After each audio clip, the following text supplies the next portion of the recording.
കൃത്യമായ അച്ചടക്കത്തോടു കൂടി തന്നെ നടത്തപ്പെടുന്നതാണ്. ഈ അച്ചടക്കത്തിനൊക്കെ പ്രത്യേക സമ്മാനമുണ്ട് എന്നതും ഒരു കൗതുകം തന്നെയാണ്. സ്മിത ഹരിദാസിലേക്കാണ് ഇനി പോകുന്നത്. സ്മിത, അങ്ങനെ നമ്മൾ ഇതുവരെ കാണാത്ത കാഴ്ചകളൊക്കെയാണ് നഗരത്തിൽ കണ്ടുകൊണ്ടിരിക്കുന്നത്. അതുപോലെ മീൻപുലി വണ്ടിയും പുലിക്കുടയും ഒക്കെ കാണുകയാണ്. അവിടെ എന്താണ് വിയ്യൂർ ദേശത്തിന് പുറത്തിറക്കാനുള്ളത്? എന്താണ് അവിടെ?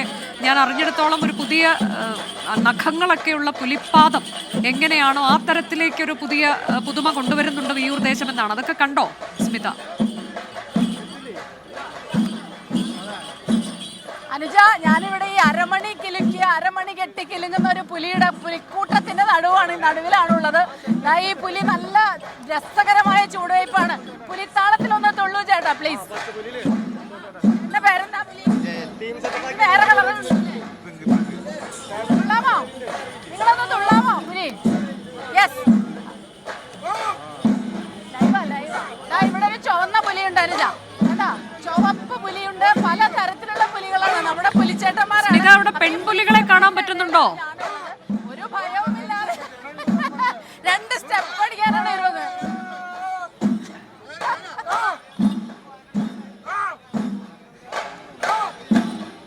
ഈ പുലിത്താളം എന്നുള്ളത് ഇവിടുത്തെ മാത്രം ഒരു പ്രത്യേകതയാണ്. 70 കൊല്ലം മുമ്പ് ചിട്ടപ്പെടുത്തിയ ഒരു താളമാണ് ഈ പുലിത്താളം. ഈ പുലികൾ ഇങ്ങനെ ഇറങ്ങി കഴിഞ്ഞിരിക്കുന്നു. അനുജ, ഒരു കാര്യം പ്രത്യേകം ഓർക്കണം. ഏത് പുലിയാണ് ഏറ്റവും ഭംഗിയായിട്ട് തുള്ളുന്നത്, ഏറ്റവും മനോഹരമായി അണിഞ്ഞൊരുങ്ങിയിരിക്കുന്നത്, ഏറ്റവും മനോഹരമായ വര ചടുല താളങ്ങളോടെ തുള്ളുന്ന പുലി, അങ്ങനെ അതിനെല്ലാം സമ്മാനങ്ങളുണ്ട്. അതുകൊണ്ട് തന്നെ എല്ലാവരും ആവേശത്തിലാണ്. ഇത് നടുക്ക് നമുക്ക് വെളുത്ത പുലിയെ കാണാം, കരിമ്പുലികളെ കാണാം, ചുവന്ന പുലിയുണ്ട്, ഫ്ലൂറസൻ കളറിലെ പച്ചപ്പുലിയുണ്ട്. അങ്ങനെ പുലിക്കൂട്ടത്തിന് നടുവിൽ ഇങ്ങനെ നിൽക്കുമ്പോൾ യാതൊരു ഭയാശങ്കകളും ഇല്ലാതെയാണ് ഞാനിവിടെ നിൽക്കുന്നത്. ഇതിന് തൊട്ട് മുൻപിൽ നമ്മുടെ നിശ്ചല ദൃശ്യങ്ങളും പോകുന്നുണ്ട്. ഈ നിശ്ചല ദൃശ്യങ്ങളും വളരെ മനോഹരമായിട്ട് അവരുണ്ടാക്കിയിട്ടുണ്ട്. ഓരോ തവണയും പ്രമേയങ്ങൾക്കും കെട്ടുകാഴ്ചകൾക്കും ഒക്കെ ആയിട്ട് അതാ ഈ പച്ചപ്പുലിയെ കണ്ടുവരിക. അയ്യോ വിളിക്കാം.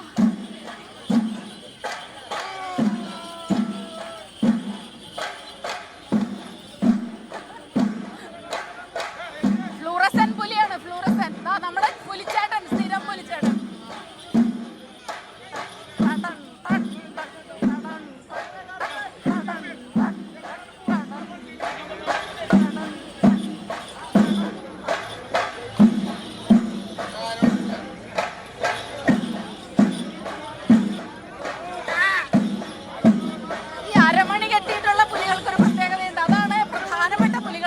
അത്രയും വലിപ്പത്തിലുള്ള പുലികളുണ്ട്.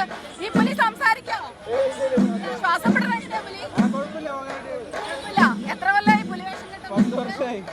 10 വർഷമായിട്ട് ഈ പുലിവേഷം ഇത് കണ്ട ഇതിങ്ങനെ മെയിൻറ്റെയിൻ ചെയ്യണമെങ്കിലൊക്കെ നല്ല പണിയാണ്. എത്ര ദിവസങ്ങളുടെ 41 ദിവസത്തിന്റെ വ്രതമെടുത്താണ് ഇവർ പുലിവേഷം കെട്ടുന്നത്. അങ്ങനെ പുലികളെ കൊണ്ട് നിറഞ്ഞിരിക്കുന്നു തൃശ്ശൂരിലെ ഈ നഗരം മുഴുവനും. നടുവിലാലിലേക്കുള്ള യാത്രയാണ് നമ്മൾ. ലോകത്തെവിടെയായാലും ഏത് സമയത്തും 24 വാർത്തകളും ഓഗ്മെന്റഡ് റിയാലിറ്റി പാക്കേജുകളും എക്സ്പ്ലെയിനറുകളും വിശദമായി കാണാൻ ഞങ്ങളുടെ യൂട്യൂബ് ചാനൽ നിങ്ങൾക്ക് സബ്സ്ക്രൈബ് ചെയ്യാം.